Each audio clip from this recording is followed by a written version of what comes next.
how is she using you for money when you're not even sending her the money that you said you would send her? You know what I'm saying? It's like, and that's also the reason that you told her to quit her job, because you said you're going to financially support her. Make it make sense.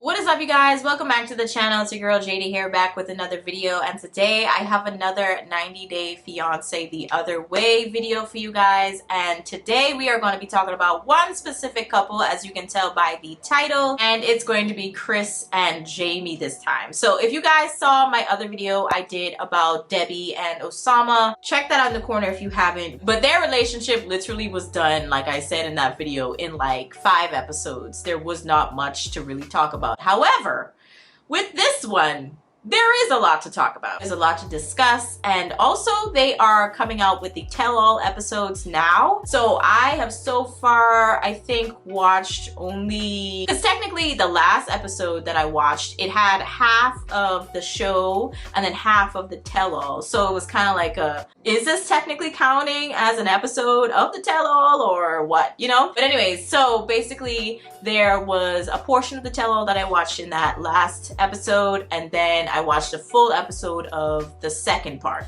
So that's going to be coming out soon, a video on that tell-all once I watch all the parts. I'm not sure how many parts there are going to be, but baby, trust, there's going to be a video, okay? But I'm going to pretty much talk about their relationship from beginning to basically the end of the show, right before they started the tell-all, because there was a lot.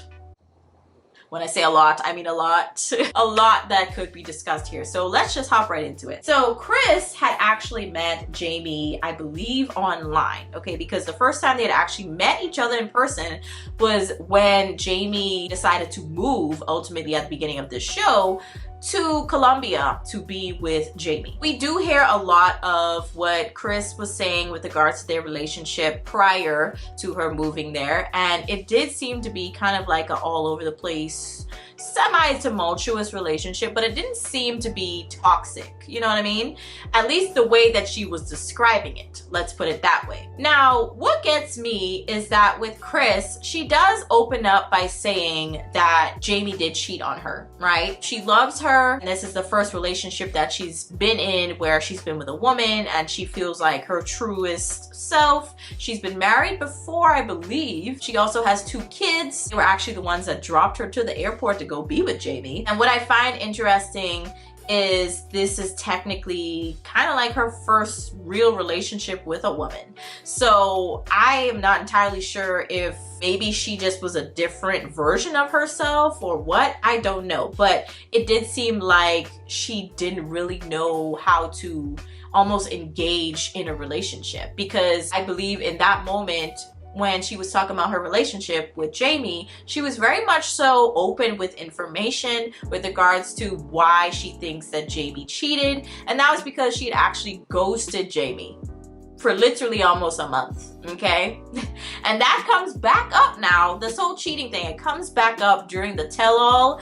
And Lord, there's going to be so much to talk about when I talk about that tell-all. That's a whole other thing. We're starting off on semi-rocky terms. They seem to still love each other. It does seem as though Chris had forgiven Jaymi, because you wouldn't have moved on with the relationship and ultimately decided to move to another country to live with this person if you did not forgive this person, you know? Possibly.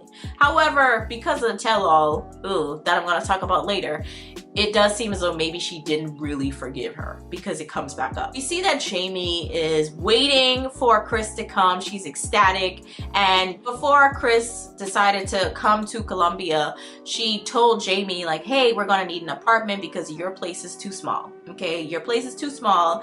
And she also tells Jaymi to quit her job. Yeah, she tells her to quit her job and that Jaymi could, you know, financially rely on her. This is what Chris says. Okay, this is what Chris says at the beginning. Jaymi finds an apartment. However, I believe it was like $100 more or $150 more than what the budget was for rent that Chris was willing to pay. And she was kind of mad about that. However, it did seem like once she came to Colombia to see it, she was okay. And the reason that it was going to be more is because she was looking for everything that Chris was asking for. Because Chris was very adamant about having a big kitchen. So Jaymi was like, okay, I'm gonna do my best to find that. I found it, so let's sign the lease. However, what I would say that Jaymi kind of did wrong is not alerting Chris before she decided to sign on the dotted line. I think if you're going to have someone paying for something, you know, you should kind of let them in on it. They should know what they're going to be getting themselves into, right? So I thought that was kind of like a misstep on Jaymi's part. But moving forward, it did seem like once Chris was there and they were living in the apartment for a little while, that Chris was okay with that. But the thing is, when she brings it up again with Jaymi about it being more expensive than what the budget was allotting, Jaymi's like, I can go back to work, okay? Even though Chris told her to quit her job, she was like, I can go back to work, it's totally fine. I'll offer to pay to help with the rent. And Chris says, no, don't do that. Don't do that because I said that I was gonna take care of you, so I'm gonna do that. Basically, that's not what she said really, but that's pretty much what she said, if you catch my drift. So Jaymi was like, okay, I'm not going back to my job. However, we started to see some problems here and there with Chris's health. And also she had some issues finding medication. And I think ultimately what made her have to go back is because she had to clarify some things with her bank or something like that. I don't know, something had happened. And I think ultimately that was one of the reasons that she had to leave, because she couldn't find the right medications that she needed. And then also I think it was because she had to deal with some financial things back home with like her bank and stuff. So she just decided to go back, and she ended up staying back in the US a lot longer than she kind of anticipated. And during this time, Jaymi, before Chris had even left, she was already nervous about Chris leaving, because she was like, are you gonna come back? Like, are you really, you know, gonna return like you say you are? And to be fair with Jaymi, I think that her anxieties about that situation, about Chris leaving, was warranted because of the ghosting situation. You not talking to your supposed significant other that you are supposed to have loved, not talking to them for almost a month. It's very strange. I can understand why with Chris leaving and with Jaymi thinking that Chris might not ever come back. But what gets me is that you know your partner has these anxieties about you leaving and going back to America. And this is after they're married now. Okay, they get married. And Chris leaves to handle her business, everything that she needs to do. She takes longer to come back, but she doesn't make it a point to actually talk to Jaymi, make phone calls, FaceTime her. Yes, you're busy, however, make the time. You have a wife who's in a whole other country. A whole other country, sis. Okay, I'm gonna need you to do better. She's alone by herself, and on top of that, you told her, number one, to quit her job and that you handle the rent. And when it came to the extra $150, it's okay. You shouldn't have to go back to your job because I'll be able to still cover it, even though it's more than what I was asking for. And she doesn't, while she's in America, actually send Jaymi the money to pay for rent. We ultimately find out that during the tell-all that Jaymi never even received that money. Never received the money that Chris had claimed that she was sending. Okay, so that was wild. So with all that being said, right, they're having arguments, okay, on arguments, because Jaymi's like, this is the whole reason why I cheated on you in the first place. So basically, she didn't say that, but if you think about it, like, this is the whole reason why we had these issues in the past, is because you kept ghosting me. You don't talk to me. And when she voices that, Chris loses her ever-living mind. And I remember there was a scene where she literally walks off while Jaymi's on the FaceTime on the computer. Chris walks off from the conversation just because Jaymi's like, you don't talk to me. But Chris is like, I'm busy, I'm busy. But the thing is, are you busy 24 hours of the day? No. And she's just like, I'm out here trying to make money to send to you. But we find out she didn't even send her the money. It was like, what are you doing? What are you doing? It just sounds like a bunch of buffoonery. But let's move on. Shortly after all this went down, somehow Chris manages to find the money, okay, to come back to Colombia. So she's trying to make everything better by, I think in one scene she had Jaymi dress up in pajamas and they were dancing around.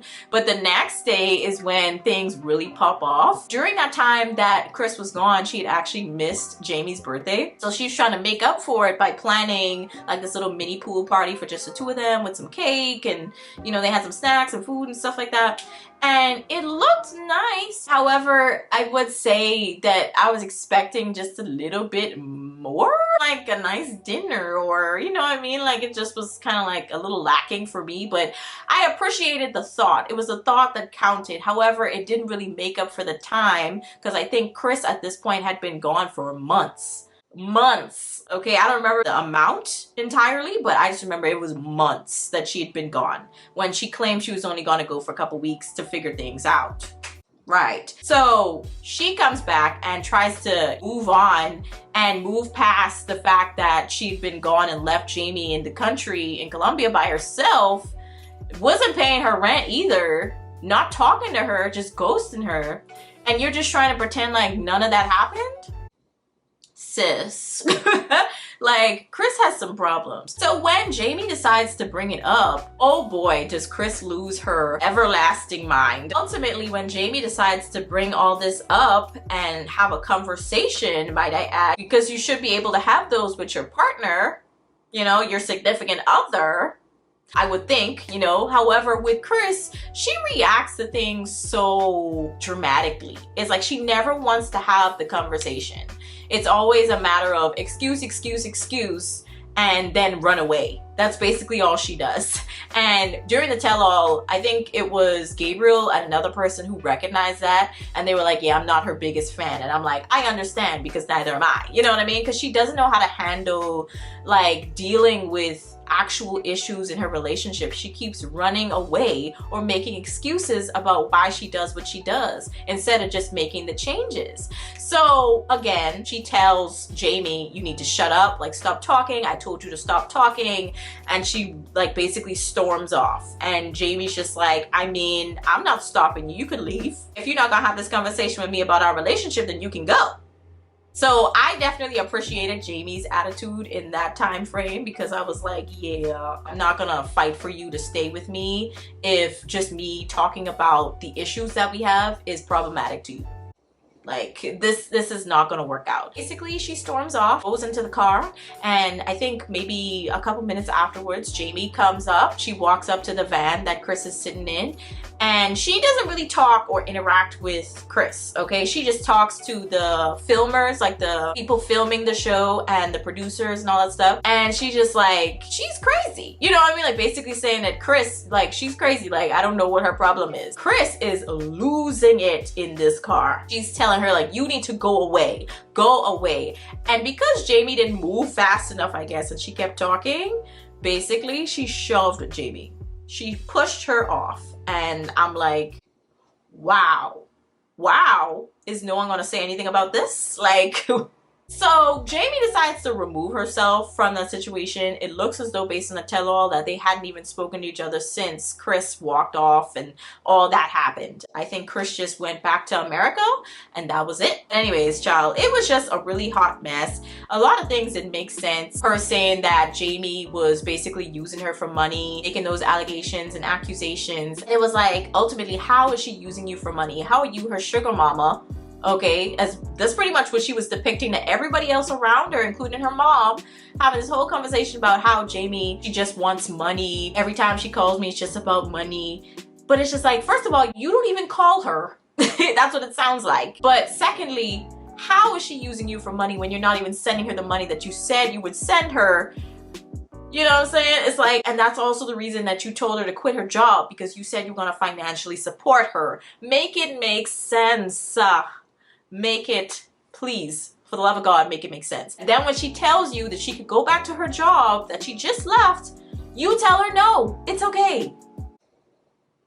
It's not making sense. To be honest, looking at them as a couple, they do look kind of strange. But the thing is, I would look past it if it seems as though the connection is there. But it just doesn't seem like it's gonna work out. So I do think that they are better off without each other, just mainly because of Chris, because Chris is genuinely crazy. She doesn't take responsibility for anything, it seems, especially during the tell-all. I think the only time she actually took responsibility for her actions is in the beginning.